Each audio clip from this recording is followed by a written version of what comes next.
All right, good morning. We have around 30 people in the class, which is small, but it's all right. Let's continue our discussion. We were here where we were looking at different types of uh, annotations which we can provide to different functions to run it either on CPU or GPU or both. And then we tried to extend it to variables. And we found that if you just have a global variable, that is not going to be accessible in a host device function or a device function, because that is accessible only on the host. And so for getting it accessed on the host device, we could possibly replace it as host device in counter. So we were here, you were telling whether this is all right, or are there any issues with such a code?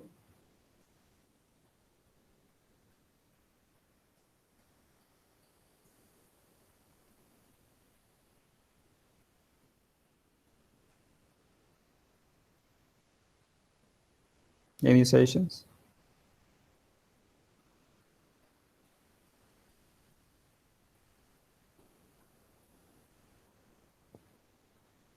Okay, so such a Vignesh says it creates copies of the variable in both device and CPU, right? So that is the expectation that we have, that similar to what happens with respect to functions, where there are two copies of the same function getting created, one for the CPU execution, other for the GPU execution. It should probably create two copies of counter, one on CPU, another on GPU, and then the synchronization between them is possibly getting taken care of by automatic CUDA mem copies, which are inserted, let's say, by the compiler internally, or the hardware itself takes care of them, very similar to CUDA host alloc memory. Unfortunately, that is not supported for variables, although that is our natural, let's say, guess about such a processing. So in fact, the variables are not allowed to be declared as host, right? So those have to be declared either as device or without anything, which does mean that you cannot have such a memory, such a variable allocated, which is accessible from both host and device. Although, in my personal opinion, such a type of variable would have been very helpful, because then you don't have to worry about CUDA host alloc and so on. You could just declare variables like this and pass it along very easily across functions. All right, so that's what happens. So you will receive a compile time error for this. So we can have device int counter, which is a global variable on the device. And now will the code compile?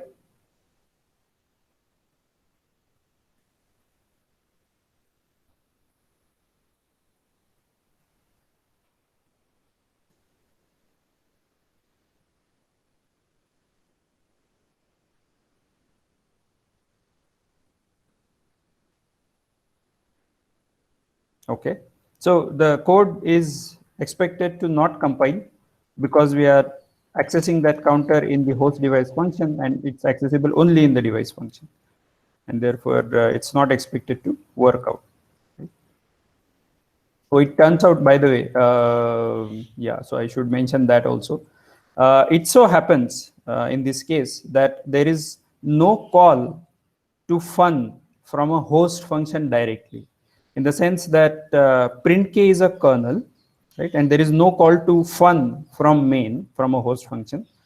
Then printk from the GPU kernel, there is a call to fun, which is a device function according to printk, and therefore that turns out to be okay, and therefore the compiler does not issue an error that I mean, from this code's perspective, the code will still work, and therefore it doesn't issue an error, but it issues a warning that the device variable is accessed inside a host function, but that is never called, and therefore it is okay from the perspective of the compiler, because it doesn't need to generate code for fun for the host. So that's part of probably its optimization, or how it checks the control flow, because of which it is able to give this warning rather than an error. So that is a good thing. All right. So Sir? yeah, go ahead. So does the compiler always check for if some non-scoped variable is being accessed on either the host or the device when we declare it as both host and device? Yeah, so I have seen that happening for global variables, but that too without too much of pointers. But if it is a local variable passed around as an address or a pointer, that it's not always able to figure out.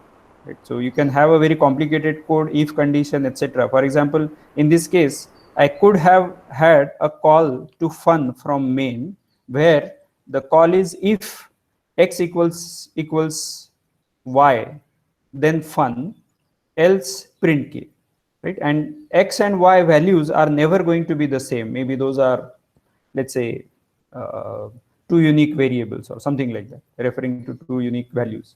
And therefore, as application semantics, it is difficult for the compiler to figure out whether x and y are always going to be not equal. In such cases, although in no execution, fun is going to get called by the host, it will still issue an error because it is not able to figure. But it will try its whatever is its limited best. Okay. Yeah. Any other concerns? All right. So let's do this classwork. We want to write a CUDA code to increment the elements of an array, assume those to be all integers. And we want to call this code from both host as well as the device. Right? So please think of how you will implement such a code using our host device annotations. I'll disable chat for for some time, and please try it out in your copies or online and try to paste in the chat box if you have any suggestions.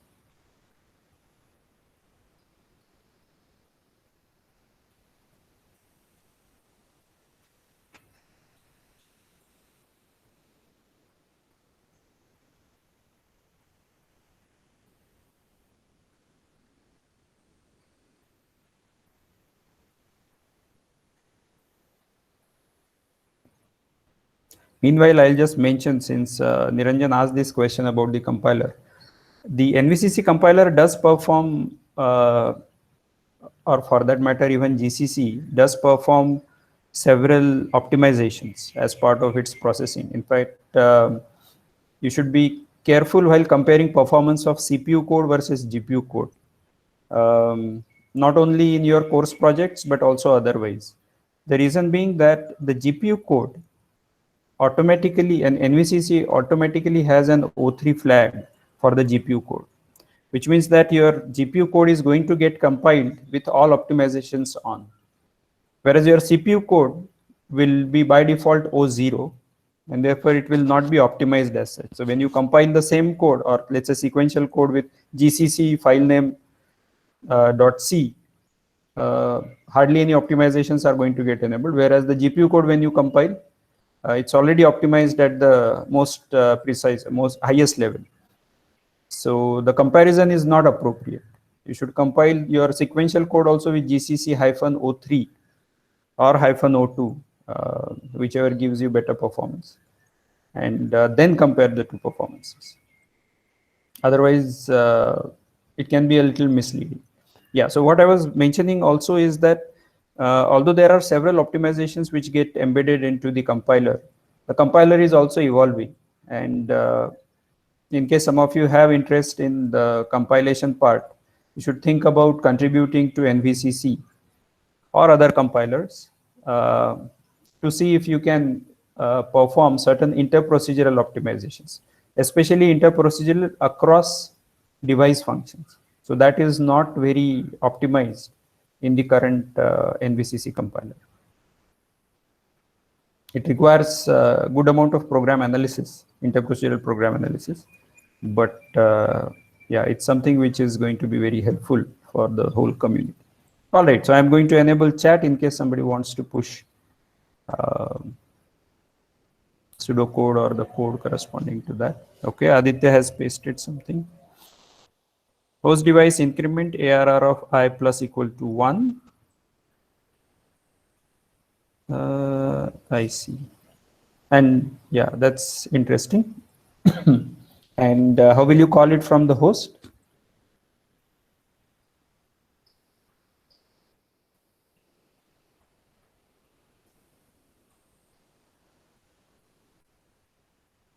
So let's understand Aditya's code.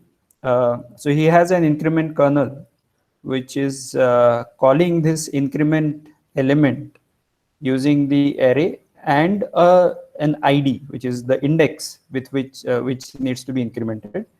And the function, the device function, or rather the host device function, is going to just increment that particular element. Therefore, multiple threads will increment their own things in parallel. Now, how do you take care of that from the host side? You need to also pass an argument I, but this needs to be, I mean, the CPU is running sequentially, and therefore you need to have a for loop which takes care of this increment. So this is very good. Thanks, Aditya. Any other suggestions?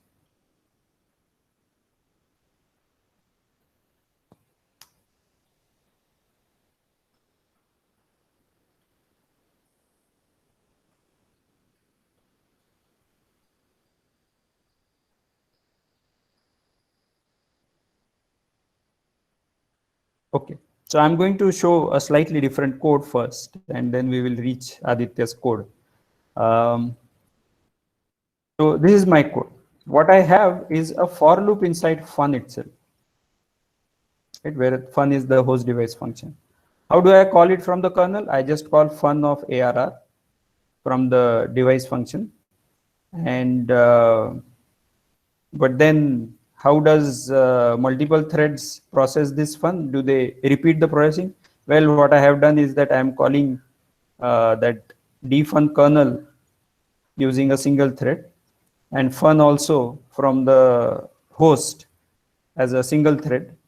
And therefore this takes care of both of them, right? So this is one way in which I get this implemented, whatever incrementing of all the elements. But compared to Aditya's code, this code is really very sequential, right? So I'm not taking advantage of the parallelism which is available on the device. So this is more like a host centric code, which means that I'm giving priority to the sequential processing on the CPU, and therefore the processing on the GPU also happens to be sequential.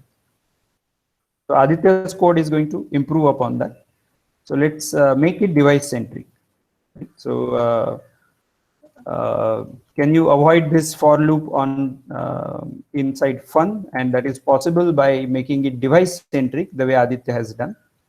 And the code will look very similar to how Aditya has written, where there is now a for loop on the CPU. The kernel is launched with, let's say, single thread block and n threads. And from the kernel, I call a particular element. I mean, Aditya had called ARR, comma, thread idx.x. I'm just passing the address of that particular element, and this just does plus plus ARR. Right? So that is going to take care of incrementing that particular element.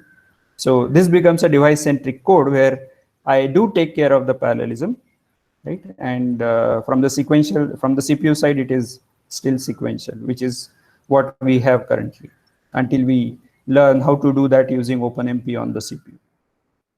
Any questions on this code or the previous code? So this interplay between CPU and GPU does come into picture whenever you want to have this host device code. If you have an aggregate to work on, aggregate meaning if you have an array or vector like processing to have, because that loop automatically comes in. If it's like you want to allocate some memory and assign some fields, etc., that part is normal. That is order 1 processing, which is not really going to cause any problem from the CPU as well as GPU side. But if you have order n processing, then there will be some small issue which will come into play when you are dealing with the parallelism versus the sequentiality on the CPU, exactly similar to what we saw just now. Okay, so okay, I'm going to show you a slightly different code. So what I'm asking now is, if I don't like the for loop in main, right? If I don't like that for loop in main, I should be able to. So the way it was earlier, let me go back to that code. Fun was called from the CPU, and then defun was called on the GPU, right? So that it was very easy from the programmer perspective or from the user perspective, let me put it this way.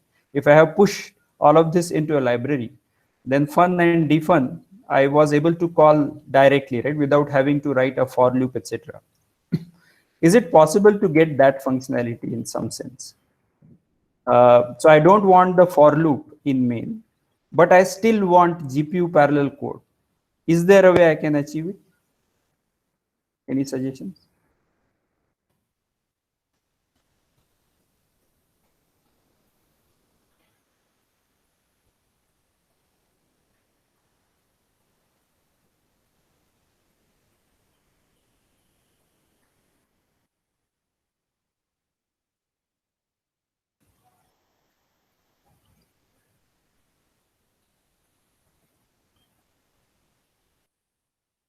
Okay.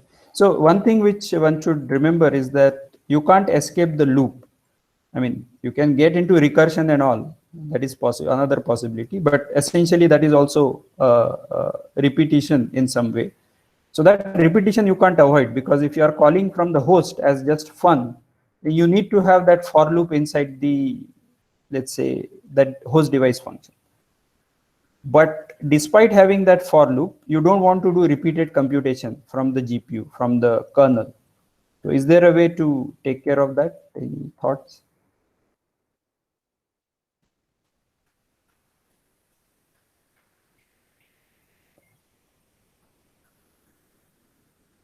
Okay, I should also mention that this was not there in the original slides.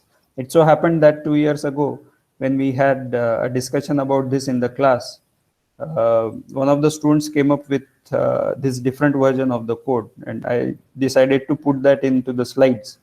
So his name was Pranav, and I'm going to show Pranav's code now.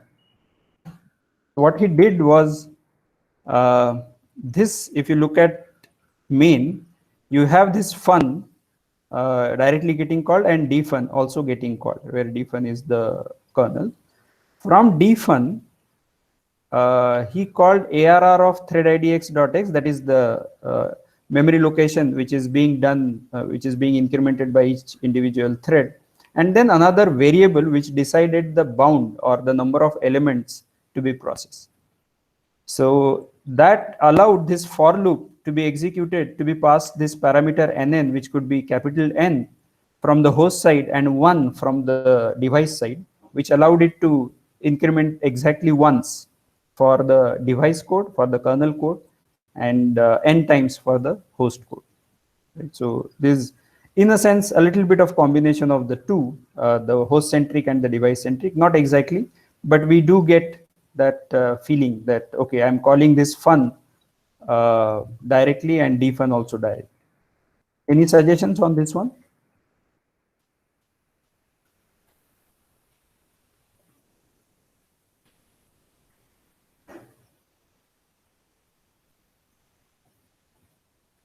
Anybody sees any issues with such a code?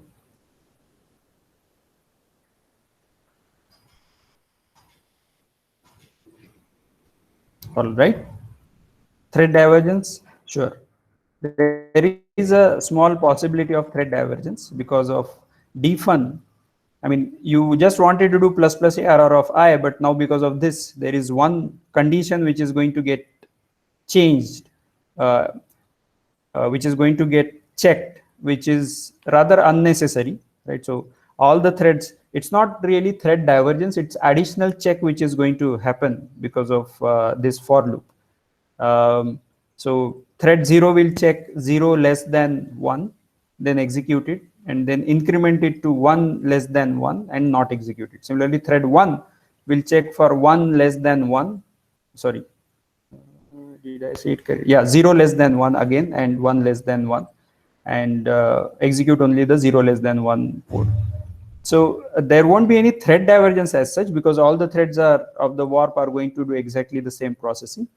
However, that additional condition check is going to be there compared to the device-centric code. So that is a small issue, but it is probably okay if you are really in need of that the client. So this is a client of your library. If you have written all this code inside a library, the client really gets benefited because of this. So that is one good thing. Sir? So, Yeah, Niranjan. yeah, so just to generate doubt about these libraries, parallel processing libraries. So when we create a library, do we expose the kernels themselves or do we expose stub functions to call the libraries? Because Good question. So Niranjan's question is, do we expose kernels directly or do we expose only the functions and internally those functions are using kernels? In general, if you are writing, if you are providing the library directly for the GPU, if you know that this code is directly running on the GPU, it is all right to provide the kernel functions, except also that you want to give a control to the user to figure out to change the kernel launch parameters. Right? So if that is your requirement, then it is all right to expose the kernels. However, if there is some pre-processing which you would want to do before calling the kernel, or you want to hide that the processing is happening on the GPU. For example, tomorrow you want to have probably a different backend, let's say for OpenCL, or another backend, let's say for multi-core processing, or let's say for FPGA processing, and so on. Let's say using OpenACC and so on. Then it is possible that then it is probably much beneficial to wrap the call inside a normal function call and call it on your own. But then to some extent the user is going to lose control of how many threads and thread blocks with which it is going to get launched. So then it is going to be decided by you. You will say that, okay, I'm going to decide that I'm going to have 512 threads across in each block, because that suffices for most of the applications and so on. Alternatively, you might be able to provide additional parameters, let's say default parameters to your function, using which the client can set the number of threads per thread block. Because number of thread blocks is anyway going to be mostly decided by the number of threads within the thread block and the overall problem size. Problem size will anyway be known. The third way in which it can be done is that you have other extra APIs provided to the client, which are optionally used. So if the client just wants to use the default functionality, just calls these functions internally, these APIs are going to call the kernel functions, etc. But if the user wants explicit control over the number of threads per thread block, we can provide another API using which the setting can be done, and then further it can be used and so on. Yeah. Venkat, you had a question? Yes, sir. Sir, in this thread divergence part, so I just wanted to confirm that degree of divergence in this part of the code is 0, right? Yes, it will be 0. That is correct. Okay, sir. Yeah. Because there won't be any, we said that it is 0 to 31 or 1 to 32, I have forgotten. But yeah, whichever is the minimum, that is going to be the case. Yeah, yes. Any other concerns? All right. So let's move ahead from here. Let's come to a specific library. Since we have been talking about the library, let's talk about a very specific library. Some of you have also started using it as part of the assignment, also as part of the course project probably. And that library is called Thrust. So why is this library required? Is that you can have, more often, okay, let me put it this way. When we use C++, STL turns out, the standard template library turns out to be very useful for our purpose. You don't have to really worry about memory allocations and worry about that the array length is going to increase and so on. You just keep doing pushback, and at some point, if the memory is full, then it allocates more memory, copies the elements, and goes on and so on. So all of this happens automatically, and that really improves the programmer productivity. So in such cases, it is, it was also expected that such a library can exist for GPUs. Unfortunately, the complicated data structures like let's say heap or even to some extent hash table where you have chaining, etc. All of that becomes a little complicated when it comes to GPU, and we don't have good libraries. People are still researching on improving those data structures, let's say union find, for example. But some of the relatively straightforward ones, or some of the most popular ones, such as vector or even set, people have figured out how they can do it a little faster onto the GPU, especially using the array-based codes. And therefore, this thrust was developed with that thought in mind, that the usual processing operations people should be able to do directly.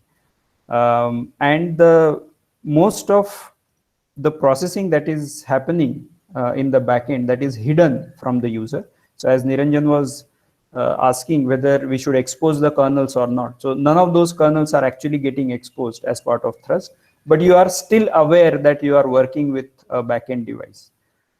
Thankfully, the abstraction is nice enough that you can, although this is very CUDA specific, and therefore you will be writing some host device functions, as well as you will be declaring some variables which are specific to the device, but the backend can more or less be changed such that the processing can happen on different devices, need not always be happening on the GPU. So that way, this is a very nice library.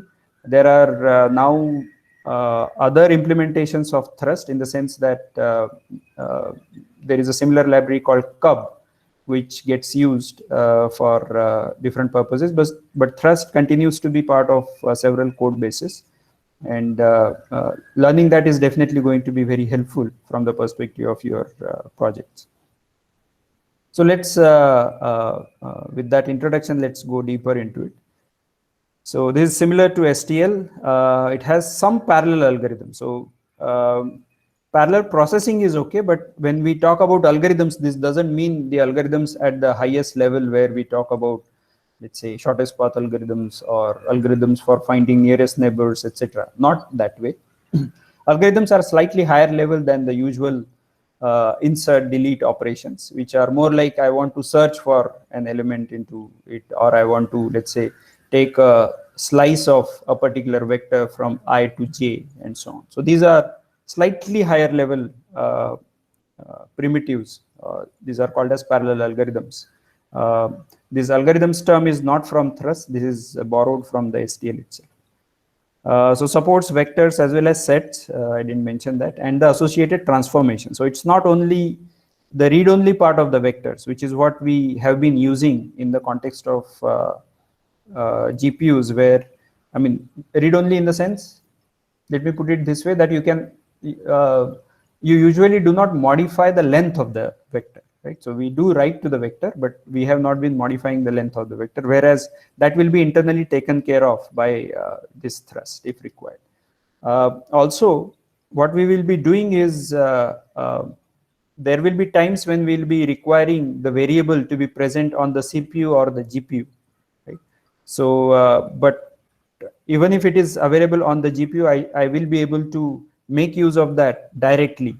Let's say I'm using cout or printf, and I want to print, let's say, vector of or v of I.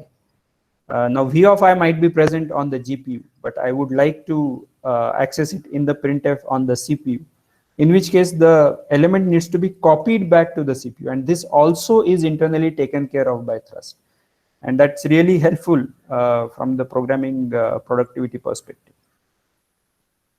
Yeah, so as I was mentioning, the backend is totally hidden by this. Although, since you know host device, etc., you will know that things are going to be happening on the GPU, etc. But from the API perspective, things are quite hidden from this.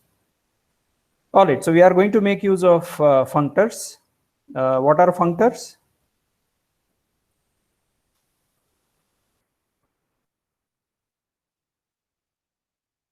Function objects. Right. So these are called as function objects. Why is it, function and object, these seem to be two contradictory things, because function we know is a stepwise instructions which are given. So that we call as function, and object seems to be coming from the object-oriented paradigm, where we have abstractions of, let's say, data and APIs embedded into it. So functors is something which the C++ provides, and we are going to look at that. But essentially, we are going to make use of this idea that whenever I call a type or whenever I use a type, it creates a temporary object of that and calls parenthesis operator of that class. So that parenthesis operator we can override to make sure that we are able to perform some processing. Some of you must have used this as part of the sort function in A3. So we'll understand that a little closely in case you have simply borrowed that idea from someone. All right, so let's look at this code step by step. I have this hash includes where if I'm using a vector on the host, I can use host vector, and this also indicates that the types are going to be decided by host vector, device vector. So in some sense, you are aware at the back of your mind that you are declaring something on the GPU or CPU. But again, the implementation can be changed so that this can be happening on any of these. And then for C++, we have this IO stream for, let's say, printing onto the screen using cin, cout, etc. And then I'm going to define different vectors into main. So let's do that. So I want to declare a variable h, which is a host vector, which has storage for, let's say, 4 integers. And it could be 4 integers, 4 million integers, doesn't matter. So I declare that as a type thrust : host vector. Thrust is a namespace within which that host vector is included. So that is a templatized type. So it's a vector of int or host vector of int. So that I specify using angular brackets. Then the variable name and the length of that variable name, whatever is suggestive. Right. So you will be able to increase it later if you want to. But it's usually helpful, especially from the GPU parallelism perspective, to have a fixed size array length. Let's say n is my problem size, I'll say h of n, could be a variable. And now I want to initialize all the elements, so I can do that using, let's say, h of 0, h of 1, etc. I can as well run a for loop for I equal to 0 to 4 million, h of I equal to blah, right? So that is also possible to be done, very similar to the usual arrays that we do. So the host vector gets mapped to, or the operations on the host vector or the operators on the host vector get mapped to array-like structure, right? So therefore, I'm able to do this h of 3, etc., which essentially is overloading the array index operator. Right? And yeah, so that should be all right. And if you want to know the size, you can have h.size, which you can print directly, right? So everything is currently happening on the CPU. So from that perspective, there is no magic happening so far, because this is very similar to our C++. Those of you who are not aware of C++, you don't have to worry too much about the syntax, just that you will have to follow this syntax if you want to make use of thrust. But otherwise, don't get intimidated by some of these new symbols that are coming up. What is this double less than? We saw triple less than, triple greater than. What is this double less than, and so on. It's just C++ way of, I mean, that is an operator which gets overloaded on cout. So cout is an object which is very similar to our printf.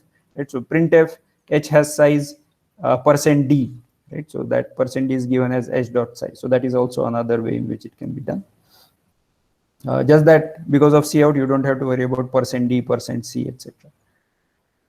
All right. So now we want to print the contents of h using, let's say, a for loop. So I can just go over that and print h of I, and that prints that particular host vector. So this part seems to be all right. Any questions on this part? I mean, feel free. If you don't know C++, you can ask questions on that, because that is not something which is expected as a prerequisite for this course. And we won't touch too much of C++ beyond this thrust library. So if you want to ask any questions on that, feel free. Sir? Yeah, Niranjan. Does GPUs, like any other thrust support templates on the GPU? Last I knew, it was not. The kernel code had to be C.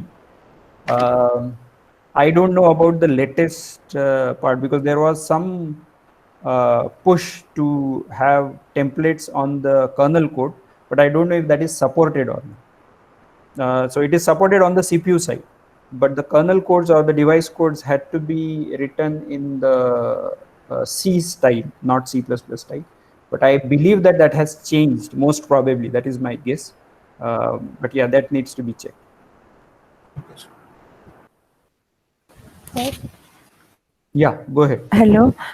Sir, could you please explain that first line once again, the thrust host vector? So host vector is like some keyword? No. This is just a file. Like we No, have hash this include one, sir. stdio.h. No, Oh, sir, this one. Uh, inside main first line.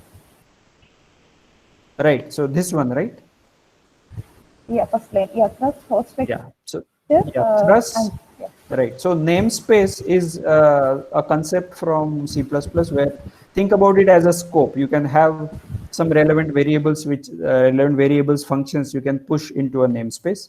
So that thrust is a namespace so that there is no conflict. If you want to have host vector, let's say you define, let's say you want to have your own namespace, let's say Shira.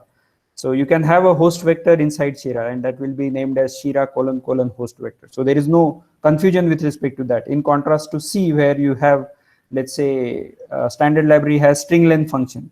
You cannot define your own string length function, right? So that gets avoided because of that scoping or namespace. Within that, there is a host vector, which is a type, which is defined. So there will be something like struct host vector or class host vector.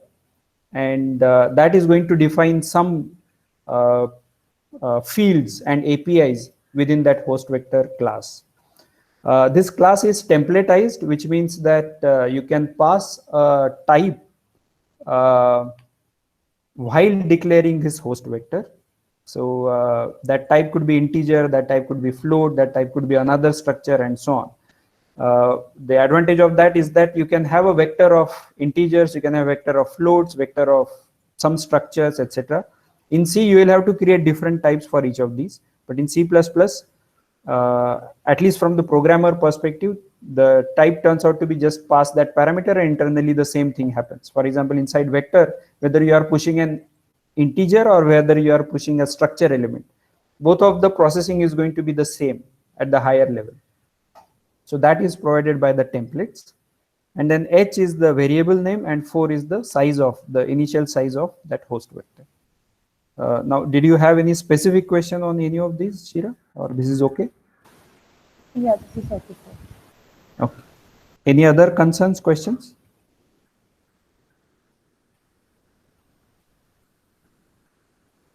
All right. So now let's resize H. Right? So we said that 4 is the initial size, so I can resize it to, let's say, 2, and that will take away the 2 elements, last 2 elements from this. If I try to print, it will give 2 as the thing. Now now comes the device vector part. So I'm going to declare a device vector D, which should have all the elements of H. The best way to do it is that I should be able to say thrust : device vector of int D equal to H, and that should suffice for my purpose. And that is what happens really. And what this indicates is that you will be able to copy a host vector to the device vector and device vector to the host vector arbitrarily without involving any CUDA mem copies explicitly. Internally, that is what is going to happen. So this really improves our productivity considerably. But also, as soon as the productivity improves, as soon as there is abstraction, you have to be very careful about the efficiency part, because you might just copy things from one place to another and you will realize that the performance has really gone for a toss. So that you should be careful about, right? So therefore, it is important to know what is happening underneath and then make use of the best possible ways in which the thrust variables could be used. Now I can modify the device variables, right? So this D is a structure, or rather the object of a structure, which is there on the CPU, but some of its fields are going to be pointing to some array which is declared, which is CUDA malloc onto the device, right? So that all is abstracted away from you. And therefore, if I want to modify some variable of D, I will be able to apply some operator of this object D from the host just that that processing is going to get transferred to some kernel which is internally written in the host vector, sorry, in the device vector class. So what will be the best way to do it? Well, I should be able to just say d of 0 equal to 99, d of 1 equal to 88, and so on. That will be awesome. This is provided by Thrust. But as you can see, there is a problem with this, right? As far as performance is concerned, right? So each time I have this statement, there is a CUDA mem copy of one element happening. If I would have been doing, let's say, if I had to, let's say, set some variables 99 and 88 as the first two elements of a device vector, I would have possibly called a kernel, let that sequentially, and let that kernel do this processing and finish and come back to the computation, because D is already on the, not D, but whatever D is referring to, that device vector is already on the GPU. So that would have been better from the performance perspective compared to this, where I am setting different elements, single elements of the device vector. So this is where the abstraction versus efficiency part comes into play, and you should be aware of what is happening underneath. Because of the destructor, which is automatically getting called when variables go out of scope, you don't have to worry about CUDA free, etc., or even free for that matter. That will get automatically deleted because of the destructors as it goes out of scope. All right, so this is one basic program of host vector and device vector. Any questions on this one? Yeah, Niranjan. So I just wanted to ask, what exactly happens in that assignment statement that you have? I mean, D is a vector on the device, right? And equality is somehow overloaded in this class. So when we do it on the CPU, it kind of is a D copy. But what happens on the GPU? Because you said that when we reference it as D0 and D1, at that time it gets CUDA mem copied. Doesn't that happen when we do this assignment itself? Yes, so it does happen when we do this assignment. You are talking about D0, right? Or D equal to H? Yeah, that one. D equal to H, yes. So in this case, yeah, it won't be a copy constructor. Yeah, in this case, it will be an assignment operator which is going to get invoked. So whether, okay, okay, I think I need to check whether it is going to be an assignment operator or a constructor having host vector as a parameter which gets invoked here. But in either case, the processing is going to be that you are going to allocate memory for D from whatever is the memory which is, whatever is the size allocated for H using CUDA malloc, and then there is a CUDA mem copy from host to device. So inside that function, which could be a constructor having host vector as a parameter, or an assignment operator which gets overloaded. Okay, so it's. I was thinking that if we could do that mem copy or whatever it is, when we do this assignment, then we could somehow reduce the overhead that's involved in this lazy kind of copying, right? When we do D0 and D1 that time. Oh, I see. Can you do it lazily is what you are asking? No, right now we are doing it lazily, right? Because you're doing D0 is equal to something, at that time we're copying whatever is there.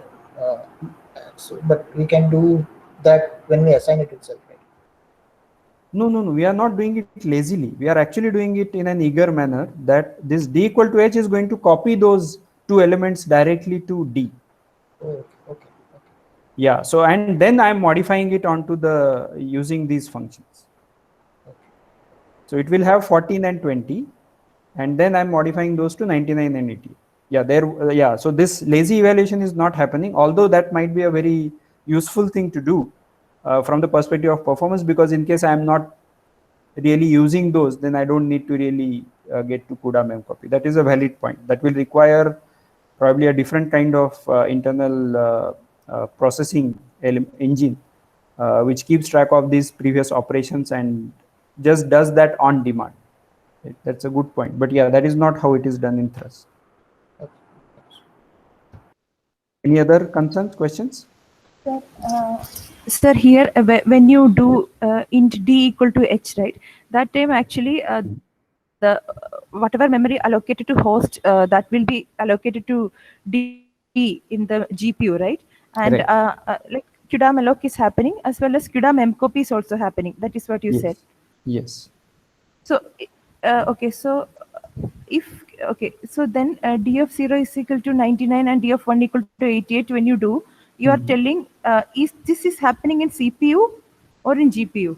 Are we Ah, doing d of 0 equal to 99 in CPU and then we are copying that to GPU? Not really. So we will use some sort of temporary to store this 99 value, or we might not. But there is a CUDA mem copy involved in this. So that 99 is going to get CUDA mem copy to whatever d of 0 referring to. So we are. So there is no host side memory corresponding to this device vector. It could be a temporary value, just a temporary variable inside this function, which is the array index operator. Okay, so okay, so since we have already done CUDA malloc and CUDA memcopy with that first statement itself, I don't understand why we can't do that. Like anyway, D, D is there in the GPU memory already, right? It is copied Right. also. Right. Then, like in usual circumstances, we can directly okay since no kernel is called here. That is why. Yeah, no kernel. I mean, yeah, no kernel is called. That is one thing. But if you look at it from the language perspective, let's say C++ or even C, you'll realize that D is a variable which is on the host. Right? Yes. So all these H, D variables are there on the host, and I'm applying that operator, which is a function inside that class, that is being applied on that host object. From that host object internally, I have to copy these elements, to which I'm passing 99 as an argument. So I'm going to take 99 and do a CUDA mem copy, because internally inside this object there will be a pointer which will be pointing to the GPU array. So I need to do CUDA mem copy of that particular array element. Let's say I talk about D of 1. So there will be memory location corresponding to, let's say, the first element. Let's say dptr is the internal pointer which is pointing to GPU memory. So dptr plus 1 is the memory location which needs to be assigned the value 88. So that CUDA mem copy is going to happen. But it is going to start from the host side. Just that it is hidden from us. But internally, that is what is going to happen. I don't know if I made that clear, or you still have a confusion there. Yeah, but then it is a huge performance degradation, right? If we have to modify. That is correct. That is correct. I'm just showing this more as a toy example. The expectation is that you will not really use device vectors in this manner, where I'm setting, let's say, 1 or 2 elements of the array. Typically, it is going to be more like an aggregate operation, which is happening on the whole array. Right? So we'll come to that, but there's more to get you started in understanding the basic aspects of this. So for example, if I just have a for loop, which is setting D of I equal to I, that is not a good thing to do.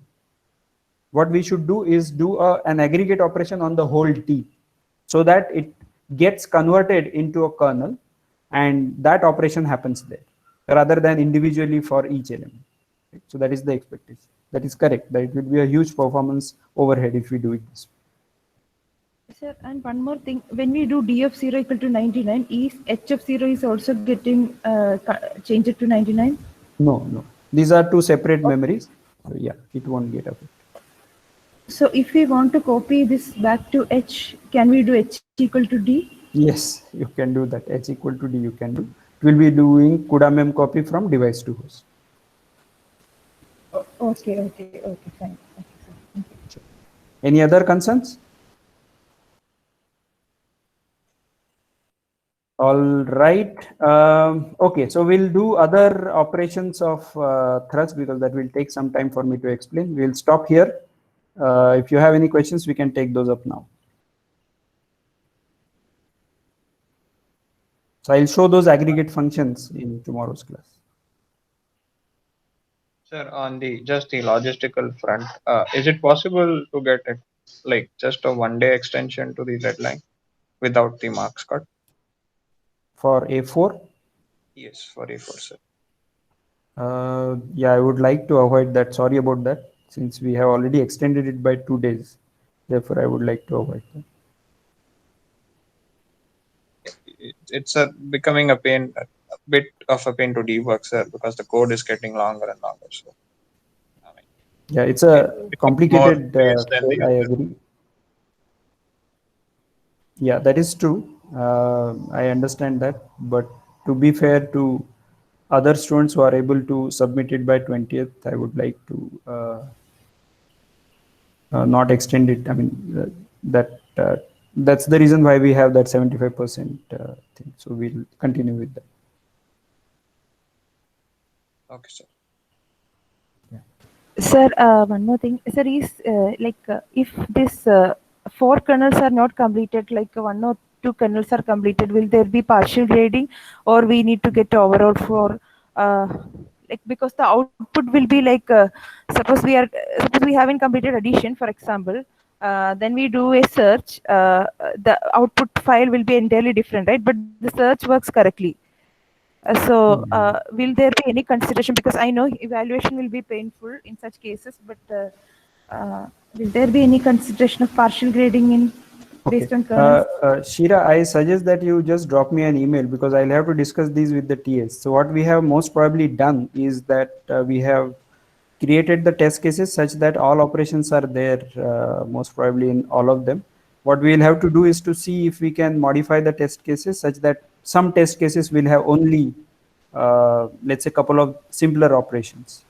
Maybe search is not there or something like that. So that, or insert delete is not there. So that we'll have to see. So if you could drop me an email, I'll discuss with the TAs and decide about this. Yes, sir, sure. I can drop an email. And sir, one more final thing. Sir, project deadline is May 7th, right? Uploading Yes. of code. That's right. There is no possibility of extension to that, right? See, if we extend that, then that is going to be further problematic because your grades are not going to get uploaded in time. And I faced a lot of issues last year about this course project where I extended the deadline and it created a lot of issues. And I really don't want to get into that.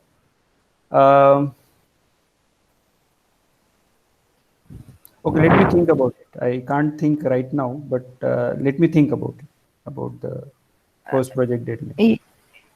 Yeah, why I ask, because since assignment 4 is little big, right? So most of the time I have to spend for this assignment 4. I don't know about others, but I think it is for me at least. So that's why now only after submitting this only I can start mostly for that project. So roughly some 2 weeks of time will get, right? So want to do it little more good. That's why. Yeah. No, I think